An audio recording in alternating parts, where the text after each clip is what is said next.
तो 3 तरह की तुलसा होती है। कितनी तुलसा होती है? 3। रामा तुलसा, श्यामा तुलसा और विमला तुलसा। कौन सी तुलसा? विमला। विमला तुलसा एक ऐसी तुलसा होती है, उसको कथाकार होए, चाहे वेद होए, चाहे डॉक्टर हो, उसको नहीं बताते। क्यों नहीं बताते? क्योंकि विमला तुलसा का प्रमाण ये रहता है, लोग जो ईर्ष्या रखने वाले होते हैं, किसी के यहाँ शादी में मिठाई बन रही हो तो विमला तुलसा का अगर एक नखून से भी छोटा सा भाग उस चाशनी में डाल दिया जाता है तो वो पानी हो जाता है। इसलिए विमला तुलसा को लोग बताते नहीं है। एक विमला तुलसा होती है, अगर साल भर में एक बार विमला तुलसा का अंगूठे का नखून का जो भाग कटता है उससे भी छोटा सा भाग विमला तुलसा का साल में एक बार खा लो तो शुगर लेवल में बनी रहती है। तुम फिर कितना भी मीठा खाओ, कितना भी नमकीन खाओ, तुम्हारी मर्जी पड़े जो खाओ। और चेक भी कराते रहो डॉक्टर को जाके, खूब चेक करा। विमला तुलसा का इतना प्रमाण होता है।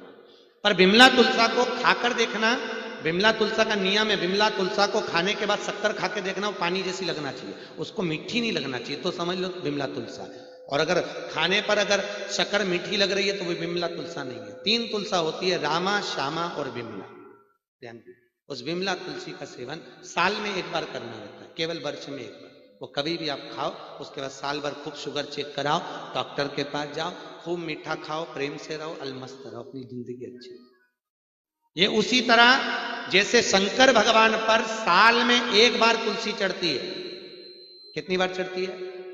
पूरे वर्ष में एक बार शिव जी पे तुलसी चढ़ती है। कौन से दिन? बैकुंठ चतुर्दशी के दिन, वो भी रात्रि को 12 बजे से 4 बजे के भीतर भगवान शंकर पे तुलसी चढ़ती है और भगवान शालिग्राम जी पर ठाकुर जी को बेलपत्र चढ़ती है। उस बेलपत्र और तुलसा को उठाकर शहद की शीशी में रख लीजिए। जो बच्चा पढ़ने में कमजोर हो, चिड़चिड़ा हो, खेलने में दिमाग हो पर पढ़ाई में नहीं हो, उसको 1 महीने वो शहद चटा दीजिए।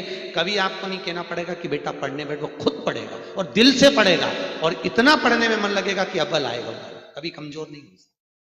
ये शंकर की बैकुंठ चतुर्दशी की तुलसा साल भर में एक बार चढ़ती है। केवल 2 देवता ऐसे हैं जिन पर तुलसी नहीं चढ़ती, एक गणेश जी महाराज और दूसरे शंकर जी।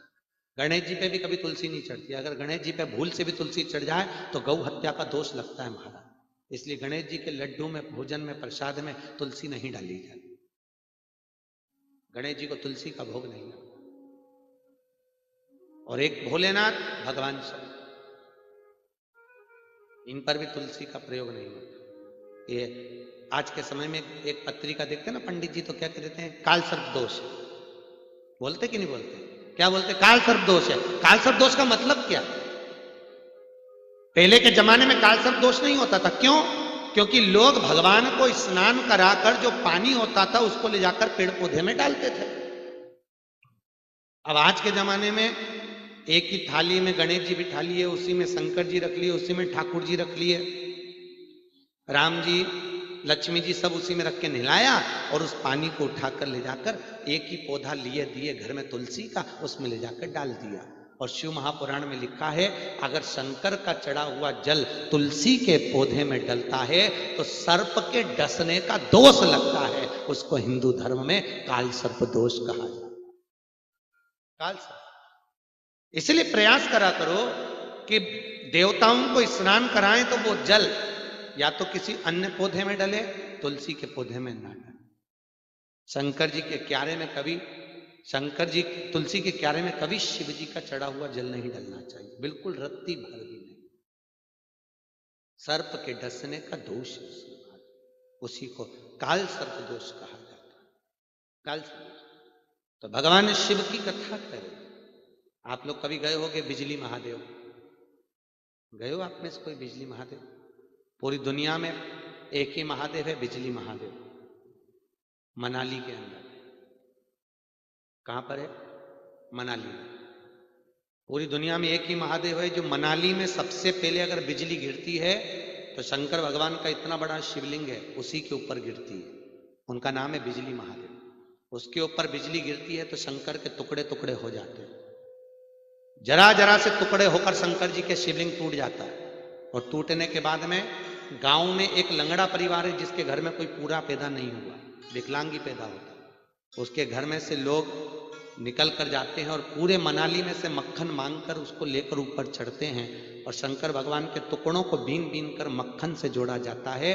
लाखों जनता इकट्ठी होती है उसको देखने के लिए। मक्खन से जोड़ने के बाद उस शिवलिंग को आप हाथी के पांव से भी तोड़वाओ तो नहीं टूट सकता। वो है बिजली महादेव जो मनाली में बसता है। वो बिजली महादेव पर लगा हुआ मक्खन जब शिव जी के ऊपर जोड़ते हैं शंकर भगवान के शिवलिंग को और बाद में जब दूध चढ़ाया जाता है तो मक्खन जब बहकर बाहर आता है, उस मक्खन का क्रम होता है महाराज जी, जैसे कई लोगों के कोई बाईपास कराना रहता है, सर्जरी कराना रहती है तो कहते हैं डॉक्टर की बाईपास कराइए, नस नाड़ी चौक है, तो उसको वो मक्खन दूध में मिला के इतना सा मक्खन उसको पिला दिया जाता है तो उसकी सारी नसें खुल जाती हैं। वो है बिजली महादेव। कौन सा महादेव है वो? बिजली महादेव। कहां पर है? मनाली में। 8 किलोमीटर की चढ़ाई है उसकी बिजली महादेव की। आपके वो नेट पे सर्च करेंगे तो वो थोड़ी ज्यादा निकल सकती है, पर शिव महापुराण के अनुसार 8 किलोमीटर की चढ़ाई बिजली महादेव। भगवान शंकर उस पर। पूरी दुनिया में एक महादेव जिस पर बिजली गिरती है वो बिजली महादेव। दुनिया के लोग कहते हैं शंकर है कहां, हम कहते हैं बिजली महादेव जाकर देखिए और हाथी को भी साथ ले जाओ और सूंड से तुड़वा कर देखो शिवलिंग को, वहां बिजली महादेव विराज। ऐसी कौन सी भूमि है जहां शिव नहीं है? शंकर कण कण में बसता है, हर जगह पर। ऐसा कोई स्थान ही नहीं जहां शिव नहीं। शंकर सर्वस्व है। महाराज, दुनिया के लोग शमशान जाते हैं तो घर पे आकर नहाते हैं, वो शमशान की राख अपने ऊपर लपेटता है तो वही करोड़ों की कर देता है, वही करोड़ों की हो जाती है। लोग भजन में कहते हैं ना, चपटी भभूत में है खजाना कुबेर। कुबेर का खजाना भी उसकी भस्म में रमा हुआ है। भस्म में रमा। सहज बहुत सरल देवता है मेरा भोलेनाथ, बहुत सहज देव है मेरा भोलेनाथ। लोटा भर के पानी चढ़ाओ, बम बम बोलो, आनंद में अलमस्त देव। शंकर जैसा दयालु दुनिया में नहीं होगा। भस्मी रमाने वाला, जटाजूट, अपनी अर्धंग में रहता है वो, अपनी मस्ती में। और जो मस्ती में रहता है वो कभी भी कुछ भी दे सकता है। जो मस्ती में है वो कुछ भी दे सकता है, मस्त आनंद।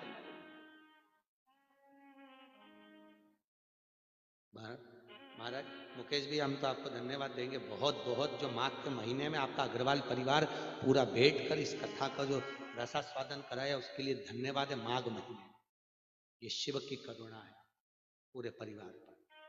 शिव की सहजता नहीं है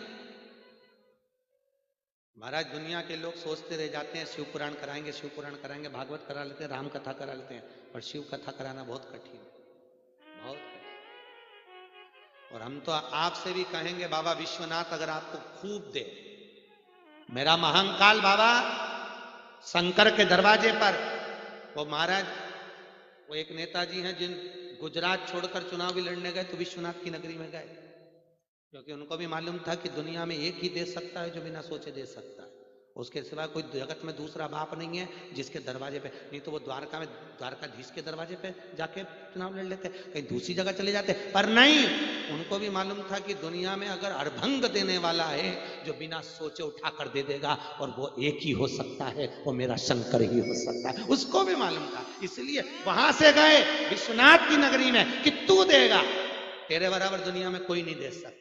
क्योंकि ब्रह्मा देंगे तो सोचकर, विष्णु देंगे तो सोचकर, इंद्र देगा तो सोचकर, जगतजननी जगदम्बा देगी तो सोचकर, पर बाबा भोलेनाथ जिस दिन बैठ गया अपनी मस्ती में और तुम पहुंच गए पानी का लोटा लेकर, उस दिन अकेला बैठा था और तुमने जाकर कह दिया मन से, दिल से, भाव से कह दिया। शंकर जी उसी दिन कह दिए अब जा, हो गया कल्याण, काहे को चिंता करता, मैं बैठा, जा हो जा।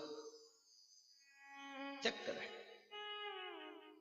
ये। उसी में कहा ले, उज्जैन में 5 गंजेड़ी बैठे गांजा पी रहे थे, चिलम लगा रहे थे, और चिलम लगाए एक दूसरे, चिलम वालों की बड़ी प्रेम देखना तुम, ये पीने करने वाले जो नशेले होते हैं ना, इनमें बहुत प्रेम होता है दादा, इतना प्रेम, ये एक दूसरे के पीछे प्राण निकाल दे।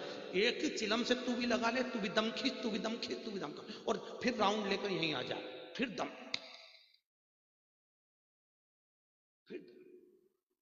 इतने में भगवान भोलेनाथ उज्जैन में घूम रहे थे, उन्होंने कहा हम भी बैठ जाए दम लगाने, वो भी बैठ गए, लग गए। सब दूर से चढ़ती चढ़ती शंकर भगवान के पास दम पहुंची, शंकर जी ने लगाई, पास वाले ने पूछी, चढ़ी? फिर घूमी, फिर आई, चढ़ी? शंकर को चढ़े गए, फिर घूम के आई, चढ़ी? सबको चढ़ गई, इनके नहीं चढ़ी, फिर घूम के आई, चढ़ी? शंकर भगवान बोले हमें चढ़ी नहीं सकती क्योंकि हम तो शंकर। इतने में पांचों उठ के बोले अब चढ़ी, अब चढ़ी। जब खुद को शंकर कहने लगे तो समझ गए, चढ़ गए, अब चढ़ गए। ये विश्वनाथ है, ये मेरा शंभु, मेरा दयालु, मेरा शंकर है। सारे खजाने उसके पास, गणेश उसके पास, रिद्धि सिद्धि उसके पास, श्री उसके पास, तुष्टि पुष्टि उसके पास, संतोषी उसके पास, अमोद प्रमोद उसके पास में, सारी दुनिया के जितने रिश्ते संबंध सब अच्छे अच्छे उसके पास में। बाकी क्या, भगवान विष्णु के पास लक्ष्मी अकेली, उसके पास में रिद्धि सिद्धि अष्ट सिद्धियां जिसके पास में हो, स्वयं तुष्टि पुष्टि जिसके पास में हो, जिसके पास में श्री स्वयं विराजमान हो, वो सुख